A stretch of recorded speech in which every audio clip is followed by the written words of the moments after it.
Muchas veces vemos algo destruido, algo roto, algo que creemos que no sirve para nada.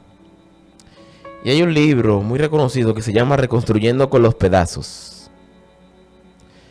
En un lugar, hermano Franklin, había un hombre preocupado por la situación de su pueblo natal, el cual se encontraba en ruinas y no había más que escombros en ese lugar. No era de, hermano, él se presentó ante el rey, al cual le servía. Él era copero de ese rey. Y el rey vio, hermano, que su semblante no tenía buen parecer. Y en ese tiempo, un copero servirle a un rey y estar de esa manera así, con el rostro así, era causa de muerte. Entonces, eso le llamó la atención a este rey. Y le dice, ¿qué te pasas? ¿Qué te pasa? Le dice, mi pueblo de donde provengo se encuentra en ruinas y no he podido hacer nada. Y él le ora a Dios en ese momento y Dios le da permiso.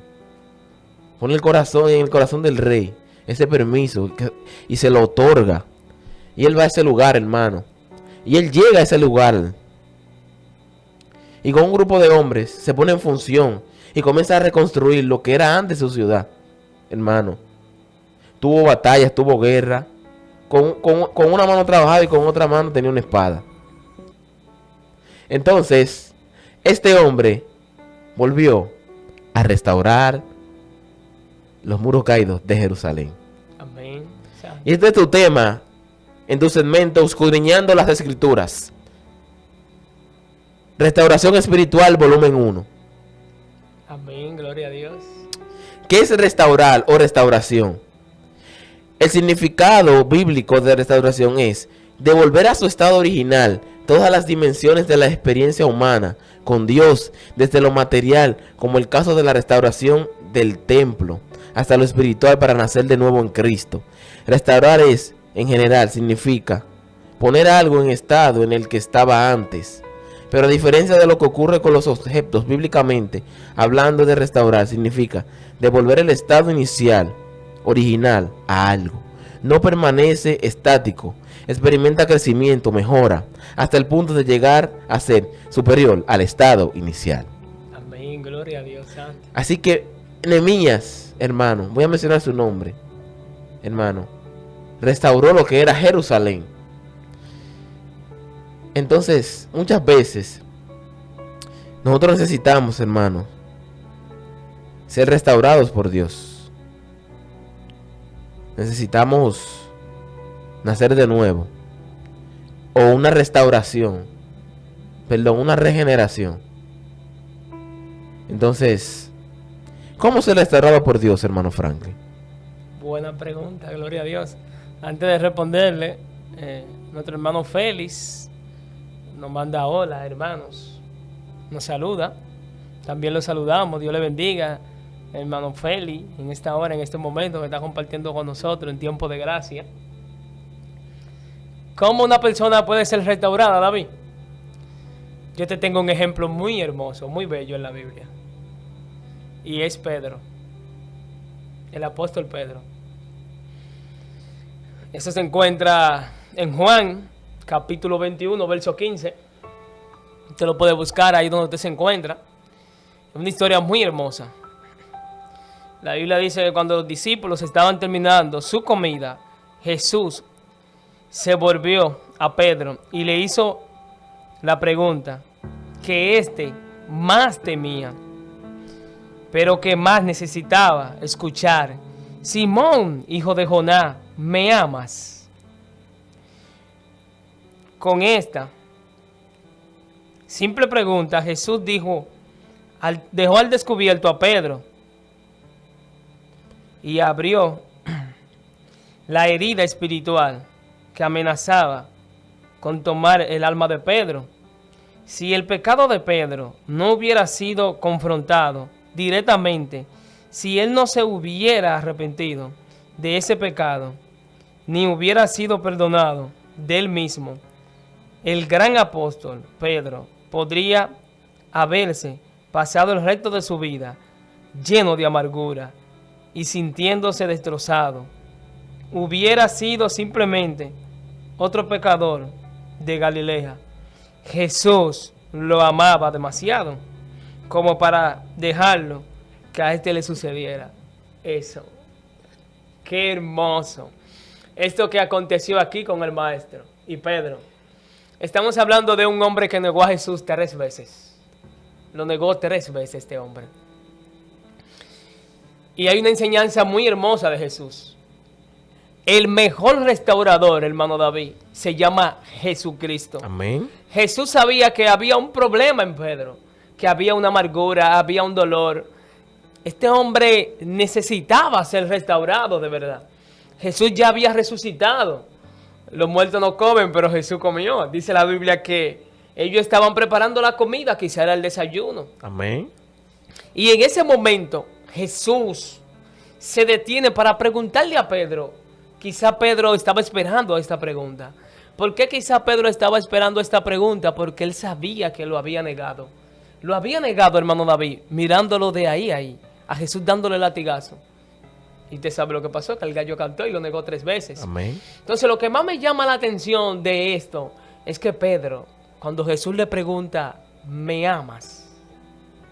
Quizá Pedro en ese momento, hermano David, comenzó a preguntarse y a pensar, lo negué 3 veces.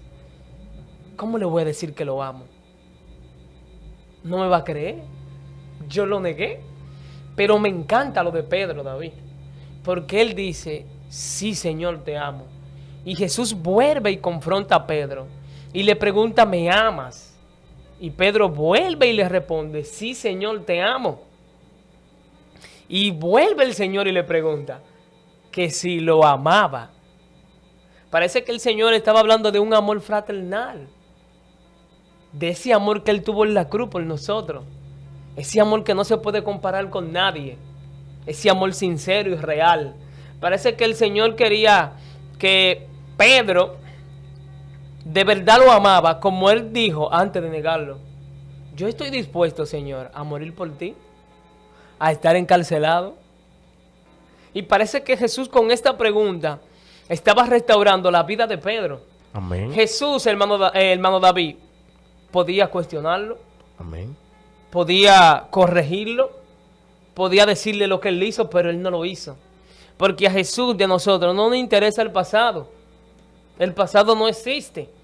La Biblia dice que Él borra nuestro pecado y lo echa a lo profundo del mar y no nos lo acuerda jamás. Jesús no acusó a Pedro, sino que le preguntó si lo amaba de verdad. Amén. ¿Y qué Pedro le respondió? Tú lo sabes todo, Señor. Habló de la omnisciencia de Dios.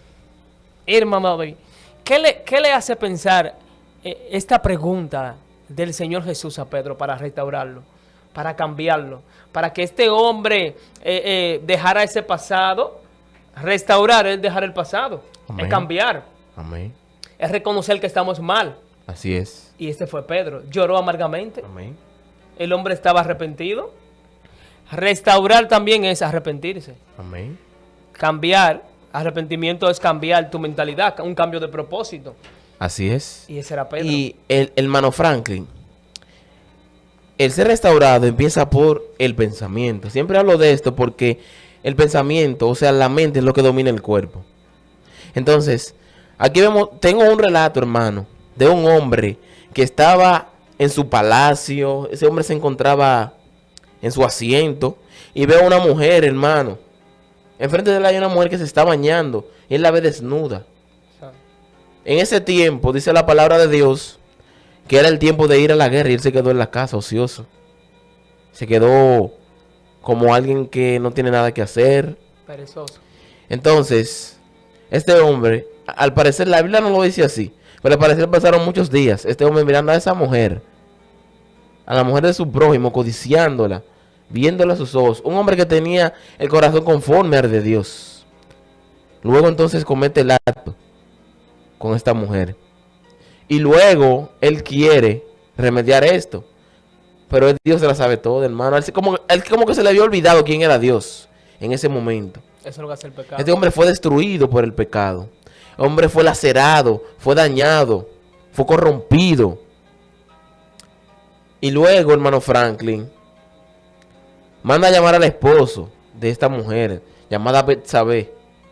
Su esposo era Urías, Eteo. Estaba en la guerra. Y él le dice que vaya a su casa, que se acueste con su esposa, que descanse. Y él le dice que él no hará eso, estando todo en la guerra. Y él va a estar descansando con su esposa.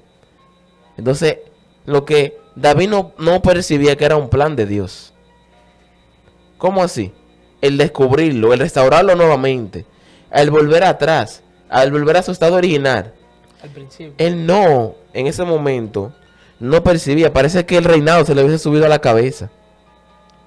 Entonces, vemos las malas acciones de este hombre. Luego ya, a él no poder lograr su objetivo, le manda una carta de sentencia de muerte con el mismo Urías Eteo a Joab.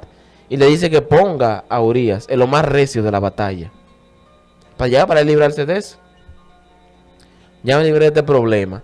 Pero él lo que no entendía era que ahí era que se agravaba más su situación de pecado.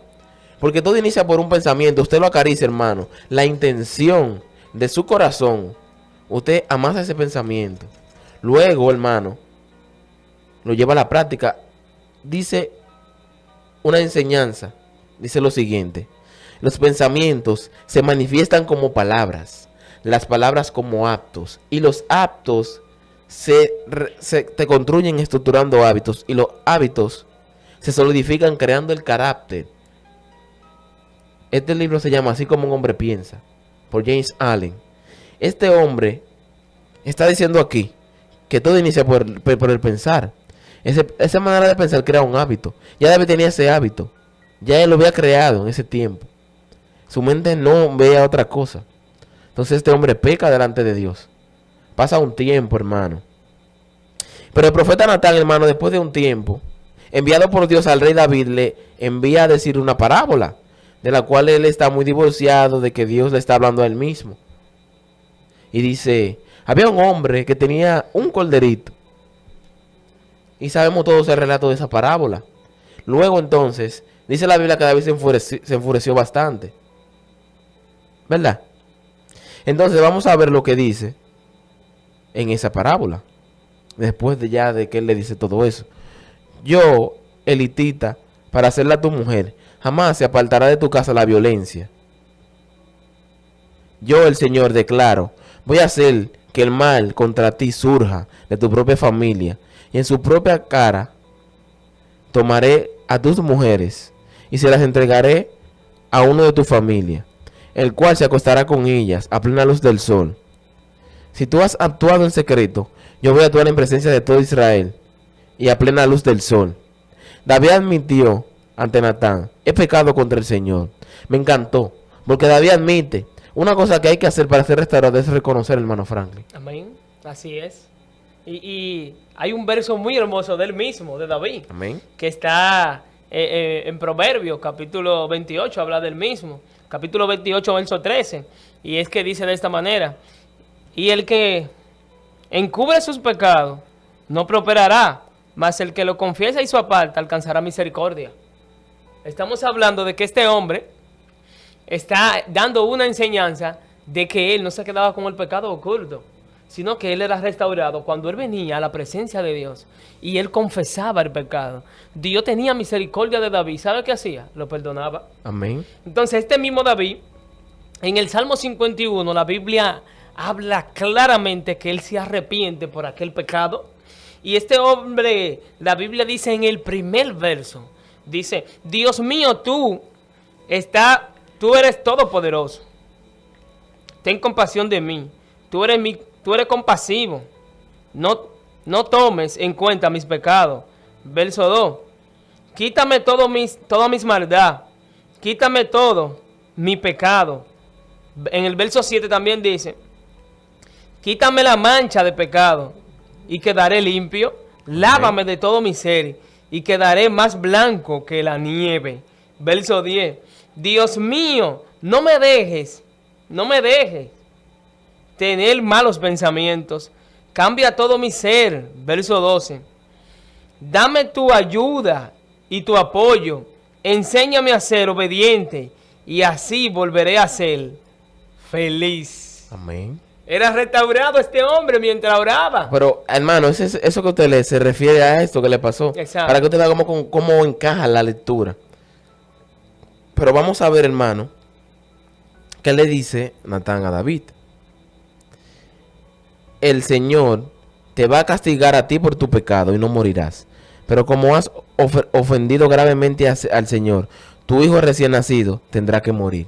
Todo lo que es nacido del pecado muere, hermano.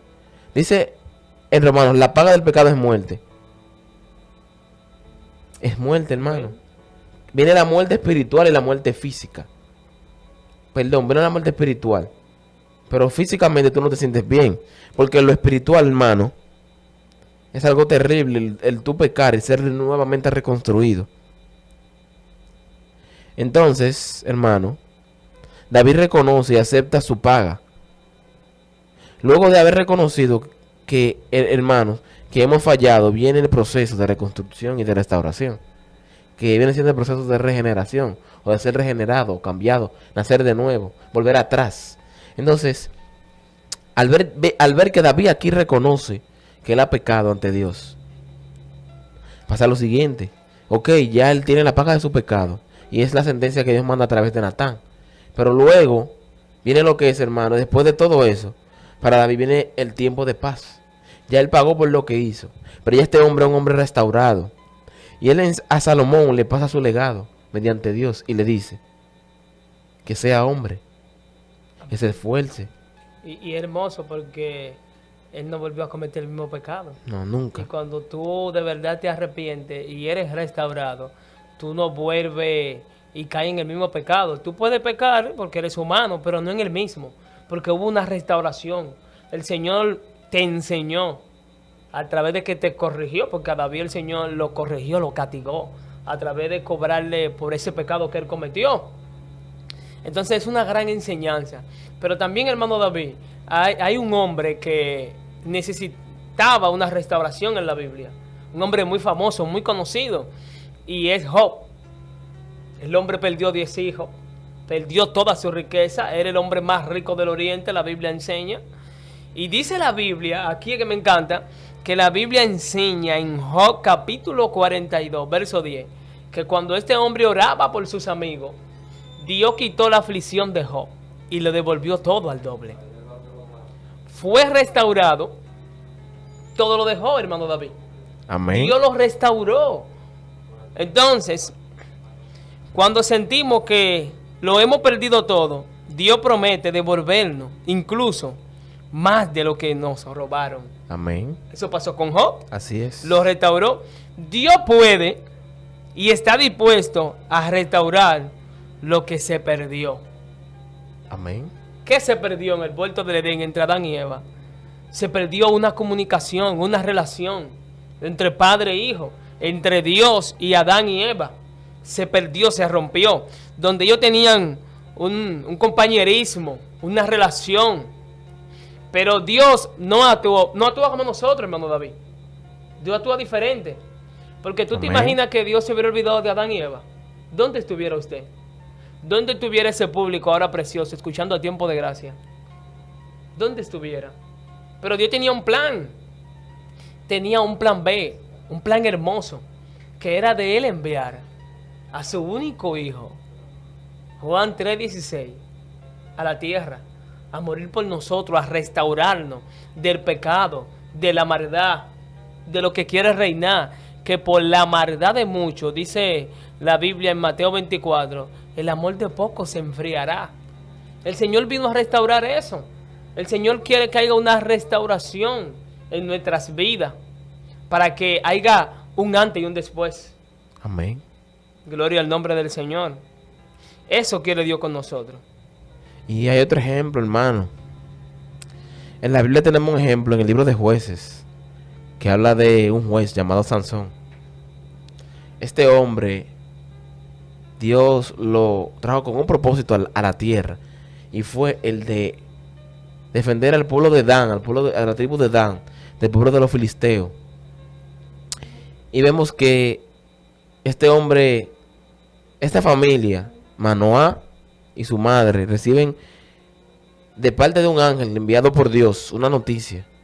Luego de que se cumple esto, sabemos todos el relato de que este hombre, hermano, tuvo contacto con una filistea, pero eso fue parte del propósito de Dios para que él se acercara al pueblo.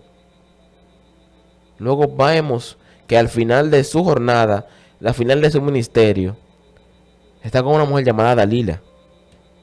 Esta mujer, hermano Franklin, lo lleva a la ruina prácticamente.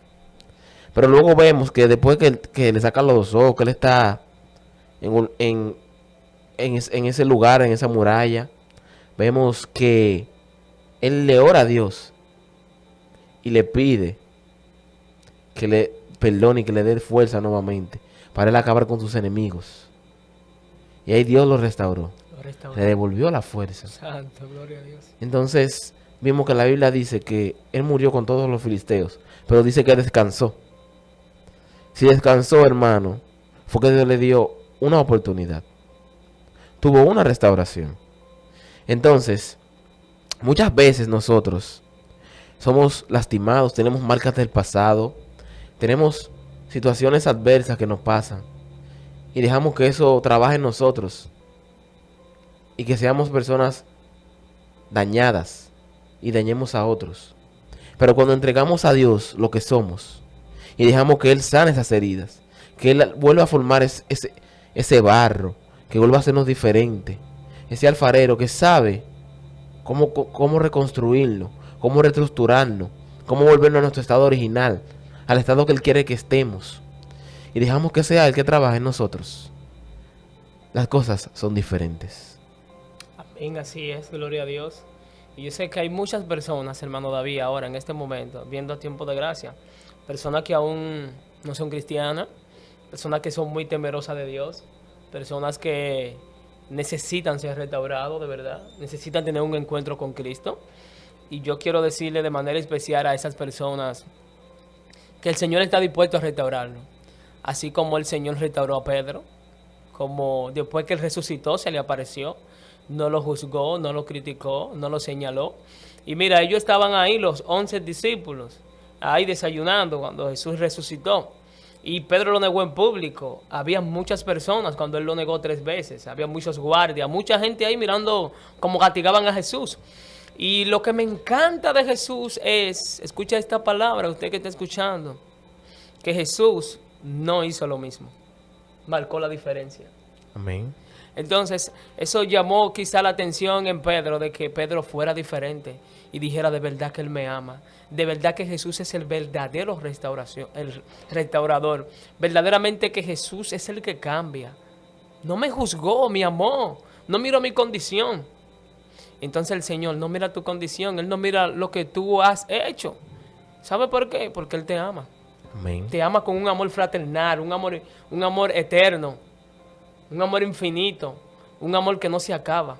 Así es. Vemos este juez, como le hablaba y le decía, al cual Dios usó por mucho tiempo en Israel, hermano Franklin. Pero también tenemos otro personaje en la Biblia, en el libro de Josué, llamada Rahab. Esta mujer que era del pueblo enemigo, del pueblo de Jericó. Ella no conocía de Dios, no sabía de Dios, pero había escuchado lo que Dios había hecho con el pueblo de Egipto mediante el pueblo de Israel.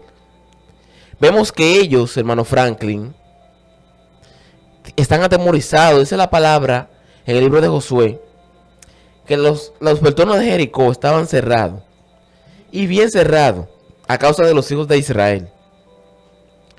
Tenían un miedo tan tremendo que esta mujer, hermano, se llenó de valor, se llenó de fe, aún sin saber lo que era la palabra fe. Santo. Y actúa de una manera que la lleva a ser mencionada, hermano, en la genealogía de Jesucristo. Esta mujer fue restaurada. Su vida no era la misma. Se dejó usar, hermano. La palabra claramente dice que por el oír viene la fe, por oír la palabra de Dios. Amén, gloria a Dios, así es. Y hermano David, la Biblia dice también que ella había escuchado de cómo Dios había hundido en el Mar Rojo a los egipcios. Es imposible, por ejemplo, Dios le dijo a Moisés que va a endurecer el corazón de Faraón para que se vea su gloria. Entonces, como el Señor está hablando de gloria, de fama, de que todas las naciones reconozcan quién es el Dios de Israel y sepan a través de cómo Dios se le manifestó a Israel para liberarlo de la inservidumbre, de la esclavitud. Parece que esta noticia llegó donde ella era, Rahab, a Jericó. Y al ella escuchar, parece que se cumple lo que usted acaba de decir, que la fe viene por el oír la palabra. Amén. La palabra de Dios. Eso en ella provocó que ella creyera, que ella tuviera fe, y que cuando ella viera a aquellos hombres lo ayudara, lo guardara. Y mire qué hermoso lo de Dios. Es hermoso como el Señor restauró a esta mujer. Estaba en el plan de Dios ella. Amén. De que ella iba a ser salva. De que el Señor la iba a cambiar. Aunque ella era una ramera, una prostituta, como la Biblia la describe. Rahab la ramera. Yo me imagino que ya no le decían Rahab la ramera, sino que le decían Rahab la escogida. Amén. La que el Señor salvó, donde había un pueblo grande. Quizá Israel así la reconocía, le daba honra. Y esta mujer no siguió igual, cambió David. Cambió, no siguió prostituyéndose. Cambió su vida porque se encontró con alguien que de verdad cumple con lo que dijo David. Amén. Devuélveme el gozo de la salvación, que es hazme feliz, Señor.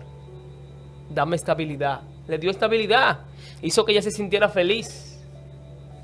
Gloria a Dios. Amén, así es, mi hermano Franklin. Me gustaría que nosotros hagamos una breve oración, hermano, para aquellas personas que necesitan ser restaurados por Dios. Me gustaría que usted dirija esa oración, hermano. Amén, vamos a orar. Que oremos para que Dios fortalezca las vidas de aquellos que necesitan sanar alguna área de su vida, que necesitan ser restaurados en algún capítulo de su vida y de su existencia. Diríjanos en oración, hermano Franklin. Luego nos vamos a despedir. Así que usted ora para que sean restaurados y luego en su oración usted despide en una oración de despedida. Nos despedimos del público y dejamos esta atmósfera espiritual. Adelante, hermano. Te alabamos, Señor. Te bendecimos. Gloria a Dios. Tú eres bueno. Eres el único inmutable que no cambia. Señor, en esta hora venimos humillados delante de ti, reconociendo que sin ti no somos nadie, pero que tú sin nosotros sigues siendo Dios. Señor, mira esta oración, esta petición que mi hermano David pide por un pueblo precioso que está escuchando tiempo de gracia, que necesita ser restaurado. Aleluya. En esta hora te lo presentamos, Señor, cada persona que necesita un cambio, que te necesita de verdad, que necesita que ese vacío que hay en su corazón, que hay en su vida, que no lo puede llenar, que no se puede saciar ni con dinero, ni con nada de este mundo, tú puedas restaurarlo. Señor, tú puedas a través de tu Espíritu Santo, aleluya, convencerlo de pecado, de que ellos se puedan dar la mejor oportunidad. Esa oportunidad que es de que ellos reconozcan que tú eres el único que resucitaste de entre los muertos. Aleluya, tú Jesús, el que cambia, el que no juzga, el que no mira nuestra condición. Señor, en esta hora, amado Dios, yo te presento esas personas para que tú tengas misericordia, para que tú te les revele, para que tú te le des a demostrar, aleluya, a través, así como dice tu palabra, que eres un Dios de amor, un Dios de promesa, un Dios de pacto, un Dios que no abandona, un Dios que está ahí, queriendo lo mejor para nosotros. Señor, esas personas están en tus manos, Dios. Señor, glorifícate de manera especial en su vida. Yo sé que tú lo vas a hacer. Yo sé que lo estás haciendo. Mi fe, aleluya, cree que tú estás obrando, te estás manifestando en esta hora, en este momento, Dios. En cada persona que en este momento tiene sus ojos cerrados, que está pensando en ti, que te está clamando, Dios, que te pide día y noche que tú lo cambies, que tú lo transformes, que ellos quieren una vida diferente, Dios. Señor, obra, sigue obrando, Dios. en tu nombre, en el nombre que es sobre todo nombre, en tu nombre, Jesús. Amén. Gloria a Dios. Amén. Le damos la gloria al Todopoderoso, que un viernes más permitió que estuvamos por aquí con ustedes compartiendo el mensaje de la palabra. Dios le bendiga y Dios le guarde de manera especial. Estuvieron con ustedes su hermano David Vázquez Y Franklin Severín. Esto fue Tiempo de Gracia todos los viernes de 7 a 8 a través de este 86.net, moviendo la ciudad.